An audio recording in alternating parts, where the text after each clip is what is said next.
Olá, bom dia. O nosso trabalho vai falar um pouco sobre a filosofia de Kant e eu vou fazer uma pequena introdução.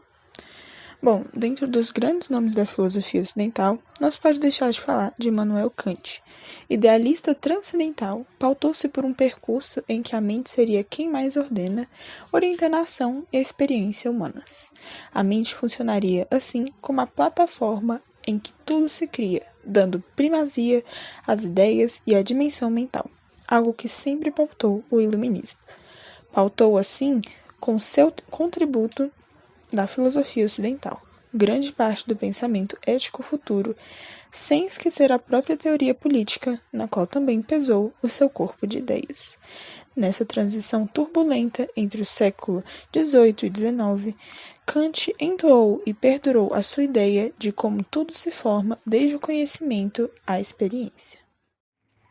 Bom, Immanuel Kant nasceu no seio do Reino da Prússia no ano de 1724, morrendo em 1804, pouco antes de completar 80 anos de idade. Ele foi o principal responsável pela fundação do idealismo transcendental, em que cada sujeito, usando a sua consciência, percepciona os objetos não como são, mas sim como aparentam ser e aparecem perante os sentidos humanos. Assim, é negada a possibilidade do sujeito conhecer as coisas como elas são, na dimensão em que são independentes do que ultrapassa a nossa cognição. Dos fenômenos que são assumidos com essa experienciação, não se podem excluir as noções de tempo, de espaço e de causalidade, que se interrelacionam e que geram a predisposição para que esses fenômenos se proporcionem e para que, em suma, o mundo possa ser experienciado e vivenciado.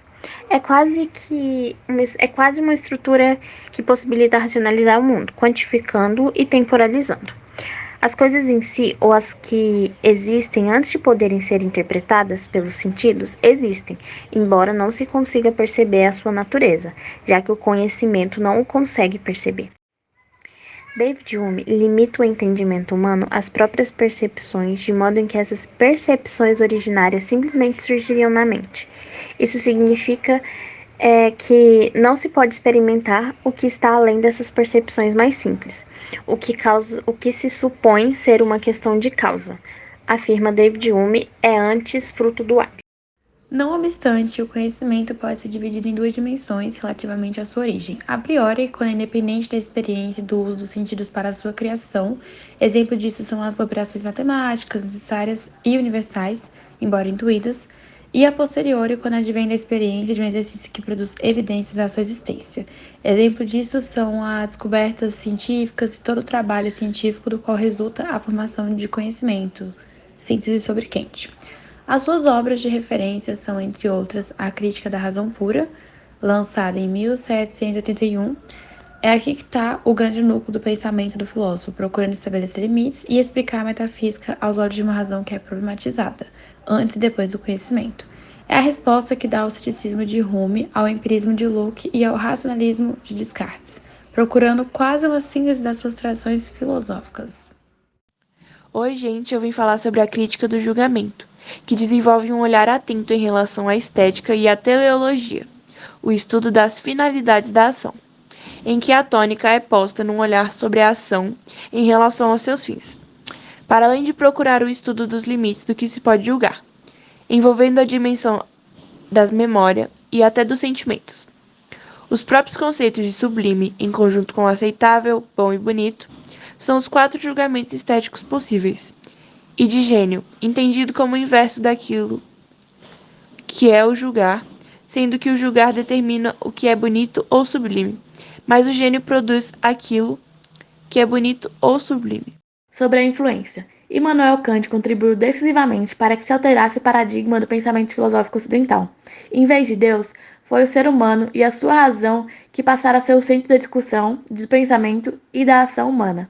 Vista a impossibilidade de se poder filosofar sobre o que é exterior a Deus, a filosofia crítica começou, de igual modo como tradição filosófica com Kant, na forma como se exploram os limites da capacidade e até da razão humana através do pensamento filosófico.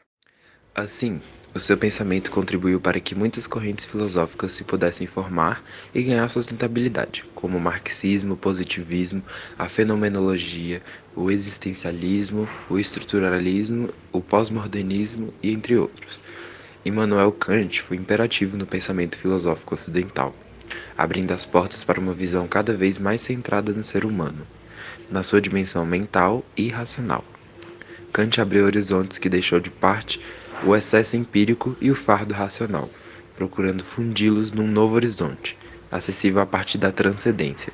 De Deus, a bússola voltou-se para o ser humano, como a orientação do pensamento filosófico. Daí em diante, faltando o paradigma que as luzes do iluminismo ajudaram a consolidar. Foram as mesmas luzes que, a posteriori, fizeram com que Kant permaneça a vingar pelos séculos, no entendimento do conhecimento. Certo. David Hume foi um filósofo, historiador, ensaísta e diplomata escocês. Tornou-se conhecido por seu radical sistema filosófico baseado no empirismo, ceticismo e naturalismo. Foi considerado um dos mais importantes representantes do empirismo radical e um dos mais destacados filósofos modernos do iluminismo. Hume ficou conhecido por levar ao extremo o ceticismo, entendido como a suspensão de julgamento diante de questões sem verdade. Em suas obras, o filósofo escocês suspendia as certezas, até mesmo diante daquilo que parecia ser experimental. Para Hume, as ideias não são inatas, mas derivam das sensações e das percepções que o ser humano adquire. As sensações e percepções são fruto de um conjunto de vivências que adquirimos por meio dos sentidos. Acusado de herege pela Igreja Católica, suas obras foram relacionadas no Índice dos Livros Proibidos. David Hume nasceu em Edimburgo, Escócia, no dia 7 de maio de 1711. Filho de um prestigiado advogado, desde jovem demonstrou interesse pela filosofia e pelas artes.